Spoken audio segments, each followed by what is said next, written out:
தமிழ் ஏற்கனவே அவளுக்கு அனுப்பிச்ச மெசேஜ் இருக்கு. அது அங்கங்கே ஆல்டர் பண்ணி புதுசு மாதிரி அனுப்பிடுறேன். அவளும் நம்பிடுவா. சரி, அனுப்பிச்சிருங்க. அப்புறம் தமிழ் நேத்து என்ன சொன்னான்னு சொன்னீங்க? அதான் மேடம், அவன் நம்ம என்ன சொன்னாலும் செய்யறேன்னு சொன்னா. டோட்டலா அவன் நம்ம கிட்ட சரண்டர் ஆயிட்டான். நம்ம சொல்றத கண்டிப்பா கேட்பான்ல? கேட்பான் மேடம். அப்ப அவன்கிட்ட சொல்லுங்க சத்யா, நாம என்ன சொல்றோமோ அதை செய்யறத தவிர அவனுக்கு வேற வழி இல்லைன்னு புரிய வைங்க. அவன்கிட்ட நான் பேசுறேன் மேடம். நாம சொல்றபடி செய்வானா? துளசியை நம்ம டிஸ்டர்ப் பண்ணவே வேண்டாம், அவளை ஃப்ரீயா விட்டுடலாம். Okay madam. நாம தமிழையும் நல்லபடியா பாத்துக்கலாம். நினைச்சே பார்க்க முடியாத அளவுக்கு ஒரு ராயலான வாழ்க்கையா அவனுக்கு அமைச்சு கொடுத்துடலாம். மேடம், இதை கேட்டா அவன் ரொம்ப சந்தோஷப்படுவான் மேடம். அவன் என்ன செய்யணும்னு மட்டும் சொல்லுங்க. சொல்றேன் சத்யா, அவன் பெருசா ஒண்ணும் பண்ண வேண்டியதில்ல. அவன் பண்ண வேண்டியதெல்லாம்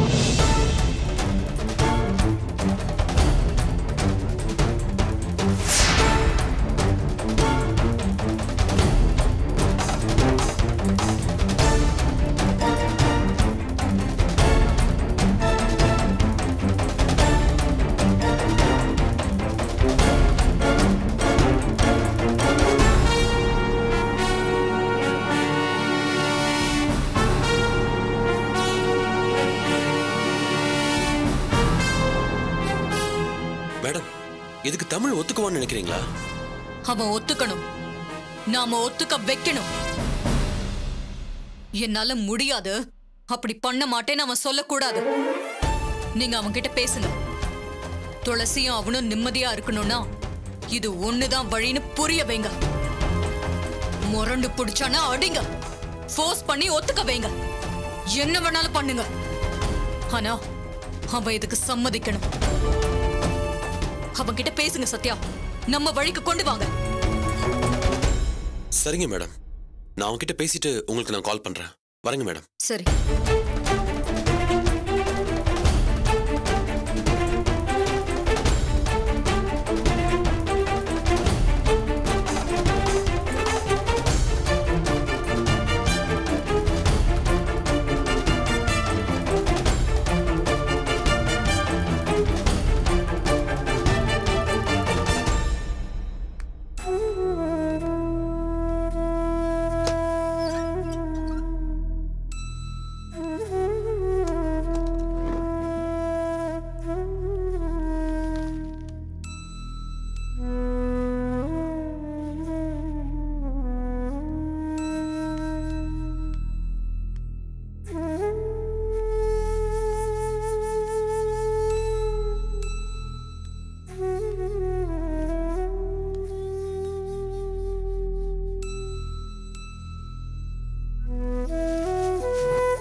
என்னோட செல்லம், உன்னை பிரிஞ்சதுக்கு அப்புறம் எனக்கு ஆறுதலா இருக்கிறது இந்த போட்டோஸ் மட்டும்தான். உன்னை நான் ரொம்ப மிஸ் பண்றேன்.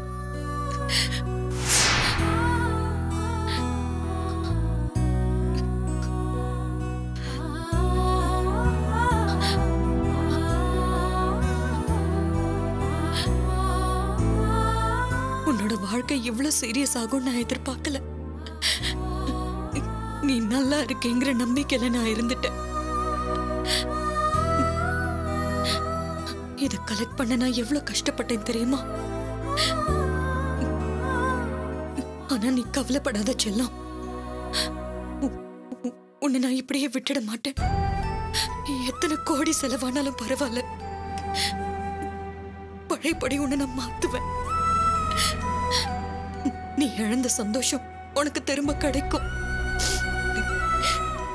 அதுக்கு நான் இருக்கேன்.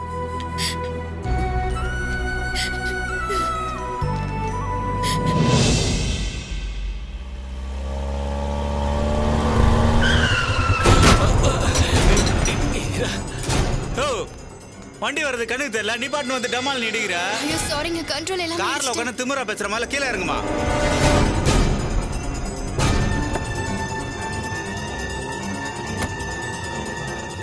பாரு மகடு உடஞ்சிருச்சு, புது வண்டி. இது யாருக்கு ஒப்பனா வந்து காசு கொடுப்பாரு. எங்க சாரிங்க, தெரியாம இடிச்சிட்டேன். சாரி சொன்னா எல்லாம் சரியாயிடுமா? வண்டி டேமேஜ் ஆயிருக்கு, யாரு வந்து சரி பண்ணுவா? ஒப்பா வந்து சரி பண்ணுவாரு. அவதான் தெரியாம இடிச்சிட்டேன்னு சொல்றாள, அதுக்கப்புறமா அவளை புடிச்சு இதுல கட்டிட்டீங்க. வேணும்னு வேற வந்து இடிப்பீங்களா? ரோட்ல முன்ன வண்டி ஓட்ட கிடையாதா? புதுசா எல்போடா? இல்லைங்க, லைசென்ஸ் இருக்கு. ஓட்டுறதுக்கு தான் லைசென்ஸ், இடிக்கிறது கிடையாது. அரையங்குறையமா டிரைவிங்க கத்துக்க வேண்டியது, போற வரவன்லாம் இடிச்சு காலி பண்ண வேண்டியது. சாவுகராகி. ஹலோ, மரியாதையா பேசுங்க. என்ன சவுண்ட் விடுறா? இதே நாங்க இடிச்சிருந்தா சும்மா விட்டுருப்பீங்களா? ஊனு கத்தி ஊரை கூட்டி நேரம் தர்மடி வாங்க வச்சிருக்க மாட்டீங்க? உங்களுக்கு ஒரு நியாயம், எங்களுக்கு ஒரு நியாயமா? சரி, தப்பு எங்க மேலே இருக்கட்டும். இப்போ என்ன பண்ணலாங்கறீங்க? பக்கெட் டேமேஜ் ஆயிருக்கு, புதுசா மாத்தணும். 3000 ரூபா ஆகும், பணம் தேடு. இதுக்கா? ஹலோ, நானும் ஆட்டோ ஓட்டுனவதான். இதுக்கு எவ்வளவு செலவாகும்னு எனக்கு தெரியும். மெக்கானிக் கிட்ட கொடுத்தா 500 முடிச்சிருவாரு. என்னது 500 ரூபாயா? ஏய், என்ன பிச்சியா போடுற? வண்டி ஹெவியா டேமேஜ் ஆயிருக்கு, 2000 ரூபாய் ஆகும். மரியாதை கொடு. 500 ரூபாய்க்கு மேல ஒத்த பைசா தர முடியாது. எங்க கிட்ட பிரச்சனை பண்ணாத, நாங்க மோசமான ஆளு. வண்டி ஹெவியா டேமேஜ் ஆயிருக்கு, 1000 ரூபாய் சேவை கொடு, பேசாம போயிடுறோம். 1000 ரூபாய்லாம் கொடுக்க முடியாது சார். பின்ன எவ்வளவு தருவ? 500 ரூபாய்க்கு மேல ஒத்த பைசா தர மாட்டேன். ஆனது சின்ன டேமேஜ், இதுக்கு போய் மனசச்சலமா 1000 ரூபாய் கேக்குறீங்க? 500 ரூபாய் தான் தருவேன். 500 ரூபாய் கொடுப்பா, வாங்குறதுனா வாங்கிக்கோங்க, இல்லனா போயிட்டே இருங்க. டென்ஷன் ஆகாத. இந்த பாருமா, ஒழுங்கு மரியாதை பைசா கொடுத்துரு, இல்ல நடக்கிறதே வேற. என்ன சும்மா மிரட்டிட்டே இருக்கீங்க? நீ எப்படி வண்டி எடுக்கறன்னு பாக்குறேன். இப்போ என்ன பண்ண போறீங்க? பேசாம ஓவரா இருக்கா? மிரட்டிட்டு இருக்கீங்க. குடுக்காம போக முடியாது. ரேவதி, என்னாச்சு? என்ன பிரச்சனை? ஏய், பேசாதடி. அக்கா, இவங்க தான் கலாட்டா பண்றாங்கல்ல, சொல்லிடலாம்க்கா. ரேவதி, என்னாச்சு? என்ன பிரச்சனை? இல்ல மாமா, கார்ல கொஞ்சம் ஃபாஸ்டா வந்து டர்ன் பண்ணும்போது கண்ட்ரோல் இல்லாம இடிச்சிட்டேன். கொஞ்சம் தான் டேமேஜ் ஆயிருக்கு, அதுக்கு போய் 1000 ரூபாய் கேட்டு ப்ராப்ளம் பண்றாங்க. பிரதர், வண்டிக்கு பெருசா ஒண்ணும் ஆகல. டிங்கரிங் பார்த்து டச் பண்ணா சரியா போயிடும். இதோட காசு யார் தருவா? ஏங்க, நான் தரேங்க. மிஞ்சி போனா 500 ரூபாய் ஆகுமா? என்னது 500 ரூபாய்க்கு எவன் பண்றான்? 1000 ரூபாய் ஆகும். ஒத்த பைசா குறைஞ்சா கூட பிரச்சனை வேற மாதிரி ஆகும். என்ன 500 ரூபாய் சேர்த்து தரணும்னு சொல்றீங்களா? பிரச்சனை பண்ணாதீங்க, நான் தரேன். ஹலோ, அந்த காசை வாங்காதீங்க. உங்களுக்கு என்ன 1000 ரூபாய் வேணும்? நான் கொடுக்குறேன். ஏய், போய் காசு எடுத்துட்டு வாடி.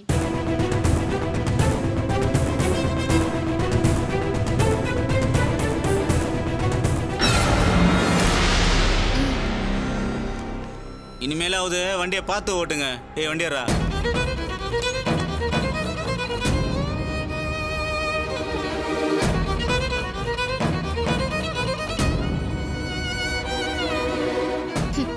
அக்கா, பெரிய ஜேம்ஸ் பாண்டு காசு கொடுத்து காப்பாத்த வந்துட்டாராக்கும். ஏண்டி, உனக்குலாம் அறிவே கிடையாது? உன் பிரச்சனையை நீ தானே தீர்த்துக்கணும். இப்படி கண்டவங்களை கூட்டு பஞ்சாயத்து பண்ணுவியா?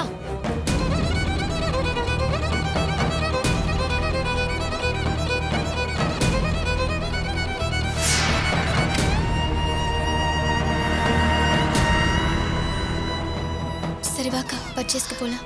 நான் பர்ச்சேஸ்க்குலாம் வரல, என்ன வீட்டுல விட்டுரு. என்னக்கா, பர்ச்சேஸ்க்குன்னு வந்துட்டு பாதி வழியில போனா எப்படி? அட்லீஸ்ட் ஒரு ரிங்காவது வாங்கி தரணும்னு ஆசையா இருக்குக்கா. ஏன்க்கா, நான் உனக்கு வாங்கி தரக்கூடாதா? அத்தையும் மாமாவும் ஏதாவது சொல்லுவாங்கன்னு தயங்குறியா? அப்படிலாம் ஒண்ணும் கிடையாது. நகை போட்டு அழகு பாத்துக்கிற அளவுக்கு என் வாழ்க்கை என்ன சந்தோஷமாவா இருக்கு? நகை மேல இருந்த ஆசையே போயிடுச்சு. விருப்பமே இல்லாத உனக்காக எதுக்காக செலவு பண்ணோம்? சாரிக்கா, நான் இந்த பேச்சை எடுத்திருக்க கூடாது. சரி விடு, நீயாவது உன் புருஷனோட சந்தோஷமா இருக்கியே, எனக்கு அதுவே போதும்.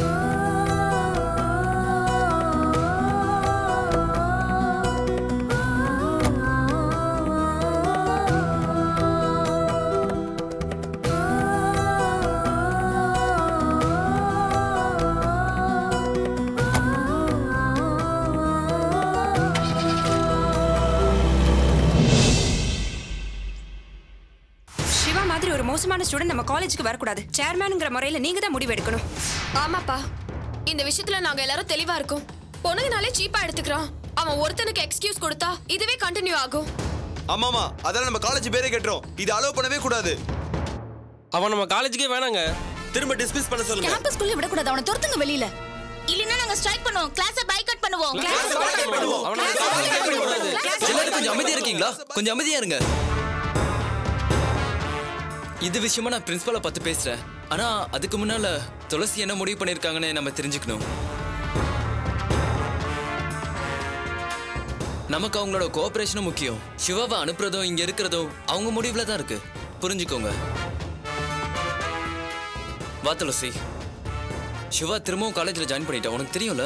தெரியுமே ரகு. நிலா சொன்னா நல்ல விஷயம் தானே.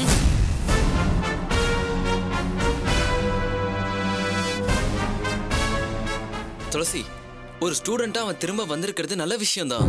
ஆனா அவனை பத்தி மட்டும் யோசிக்காத. மத்த ஸ்டூடெண்ட்ஸ்லாம் ரொம்ப கொதிச்சு போயிருக்காங்க.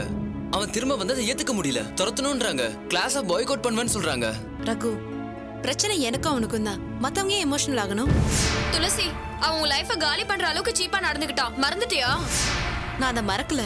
ஆனா அது முடிஞ்சு போன விஷயம். அதையும் திரும்ப பேசணும். உங்களை இந்த மாதிரி தூண்டி விட்டு யார் ஆர்கனைஸ் பண்ணது? நிலாவா? ஆமா துளசி, என்கிட்ட நிலா தான் பேசினான். சிவாவை பத்தி நிறைய கம்ப்ளைண்ட் இருக்கு. ஒரு மோசமான ஸ்டூடெண்ட் இங்க இருக்கிறது யாருக்குமே பிடிக்கல. பிரின்சிபாலும் மேனேஜ்மெண்ட்டும் அவனை எப்படி திரும்ப சேர்த்துக்கிட்டாங்கன்னே புரியல. துளசி, அவன் திரும்ப காலேஜ்க்கு வந்தது எங்க யாருக்குமே பிடிக்கல. ப்ளீஸ் அவனை விரட்டி விட்டுலாம். இல்லனா நாங்க ஸ்ட்ரைக் பண்ணுவோம். பெருசா போராடுவோம். ஆமா துளசி, விட்டிருந்தா அவனால உன்னோட லைஃபே போயிருக்கும். அப்படிப்பட்டவன் திரும்பி வந்ததால மன உளைச்சலா இருக்கு. லெட்டர் எழுதி கொடு. நம்ம சேர்மன் போய் பிரின்சிபல் கிட்ட பேசுவாரு. ஒரு ஸ்டூடெண்டா இருந்துகிட்டு என்னால அப்படியெல்லாம் பண்ண முடியாது.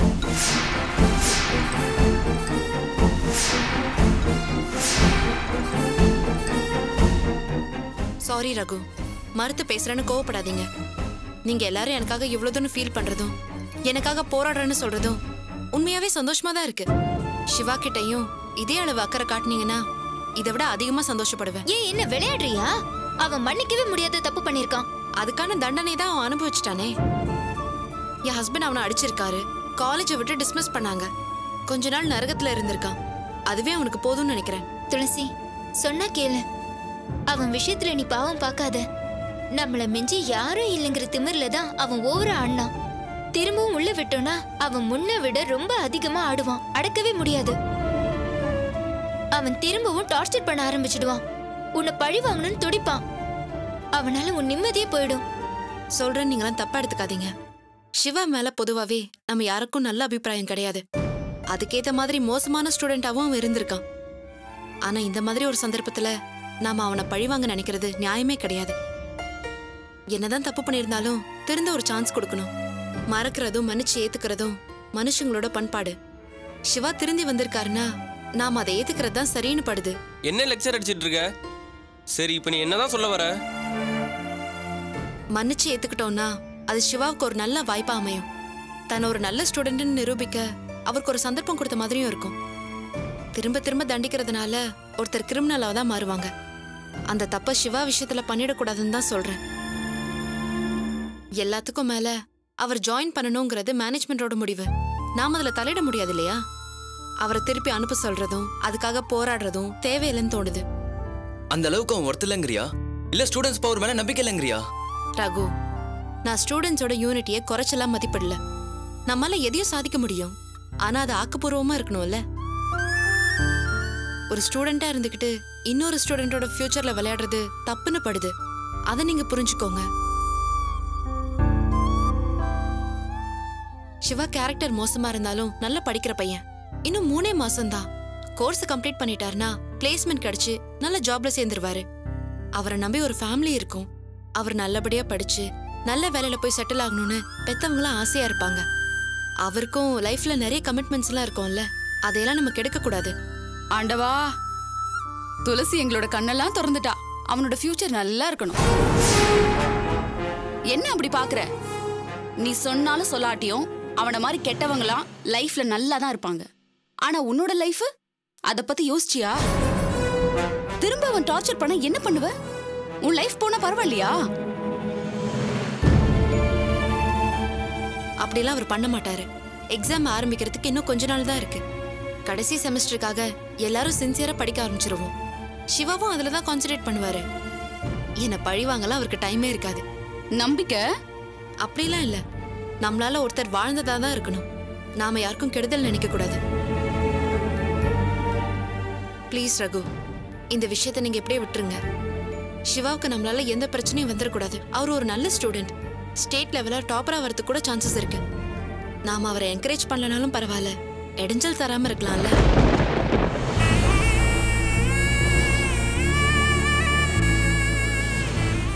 நாம அவரை மன்னிச்சு ஏத்துக்கலாம் ரகு. எனக்காக பண்ணுங்க ப்ளீஸ்.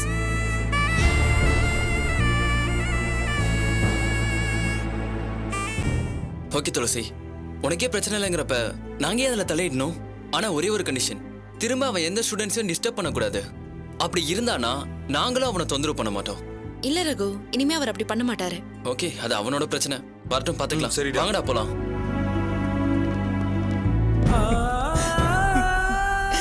டேய், இவ்வளவு நேரம் இங்க தான் இருந்தியா? உனக்கு டைம் நல்லா இருக்கு தம்பி. இதுவே துளசி இடத்துல வேற யாராவது இருந்திருந்தா இந்நேரம் உனக்கு காலி பண்ணிருப்போம். அந்த பொண்ணு உனக்கா கெஞ்சிதுடா, அதனாலதான் மன்னிச்சு விடுறோம். திரும்ப ஏதாவது பிரச்சனை பண்ணன்னு வச்சுக்கோ, உன்னால எக்ஸாம்லாம் எழுத முடியாது. பின்னி பெடல் எடுத்து வெளியே தூக்கி வீசிடுவோம். போ, போய் ஒழுங்கா படி போ. வாங்கடா.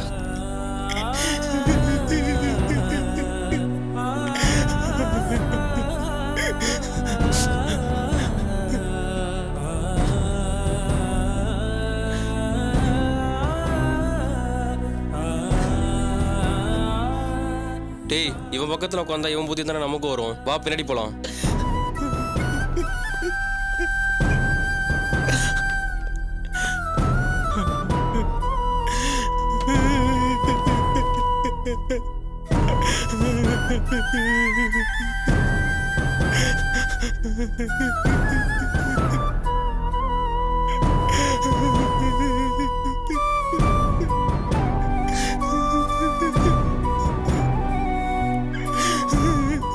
ஓவரா சீன் போடுறான்டி.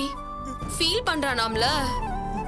துளசி, உன் ஹஸ்பண்ட் கஷ்டப்பட்டு போராடி அவனை டிஸ்மிஸ் பண்ண வச்சாரு. இப்ப அவரை கூட கன்சல்ட் பண்ணாம மன்னிச்சு விட்டுடலான்னு சொல்லிட்டியே, தப்பா நினைக்க மாட்டாரா? இல்ல, என்ன அவர் நல்லா புரிஞ்சு வச்சிருக்காரு. நமக்கு என்ன கஷ்டம் வந்தாலும் அடுத்தவங்களுக்கு கஷ்டம் தரக்கூடாதுன்னு தான் அவர் எப்பவுமே நினைப்பாரு. அதனால தப்பா நினைக்க சான்ஸே இல்லை.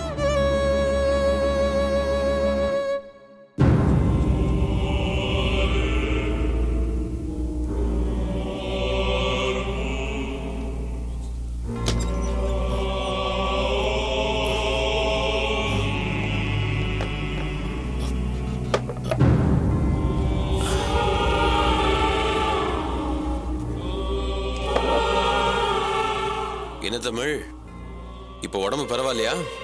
வலி ஒண்ணும் இல்லையே? என் மேல கோவப்படாத தமிழ். நான் இப்பவும் உன் நல்லதுக்காகத்தான் எல்லாத்தையும் பண்ணிட்டு இருக்கேன். இங்க தனியா இருக்க கஷ்டமா இருக்கு, என்ன விட்டுருங்க. நீங்க என்ன சொன்னாலும் கேட்கறேன்னு சொன்னல, நான் அதை பத்தி மேலிடத்துல பேசினேன். அவங்க ஒரு டிமாண்ட் வச்சிருக்காங்க, அதுக்கு நீ ஒத்துக்கிட்டா உன்னை ஃப்ரீயா விட்டுருவாங்க. தமிழ், என்னன்னு கேளுங்க. ஓகே, நானே சொல்லிடுறேன். அவங்க உங்ககிட்ட பெருசா ஒன்னும் எதிர்பார்க்கல, ரொம்ப சிம்பிளான டிமாண்ட் தான். நீ துளசிய மறந்துடணும், உன் லைஃப்ல இருந்து அவளை விலக்கிடணும், அவ்வளவுதான்.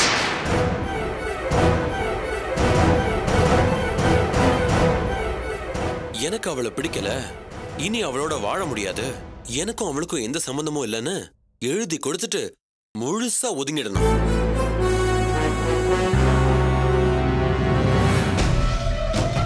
துளசிங்கிற பேரை உன் மெமரியில இருந்து சுத்தமா எரேஸ் பண்ணிடணும். இதுக்கு நீ ஒத்துக்கிட்டா உன்னை அவங்க விட்டுருவாங்க. இதான் உங்க டிமாண்டா?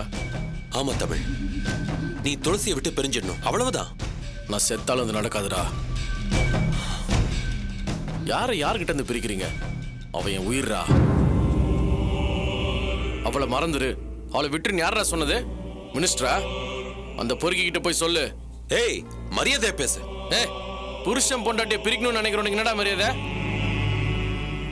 இது கனவுல கூட நடக்காதுன்னு அந்த பொறுக்கி ராஸ்கல் கிட்ட போய் சொல்லு. தமிழ், தேவையில்லாம எமோஷன் ஆகாத, நிதானமா யோசி. இந்த பிரச்சனையில இருந்து தப்பிக்கணும்னா என்ன பண்ணணும்னு நீ கேட்டல, அதுக்கு ஒரே வழி இதுதான். இத மட்டும் நீ பண்ணிட்டா உனக்கோ உன் துளசிக்கோ எந்த பிரச்சனையும் வராது, அதுக்கு நான் கேரண்டி.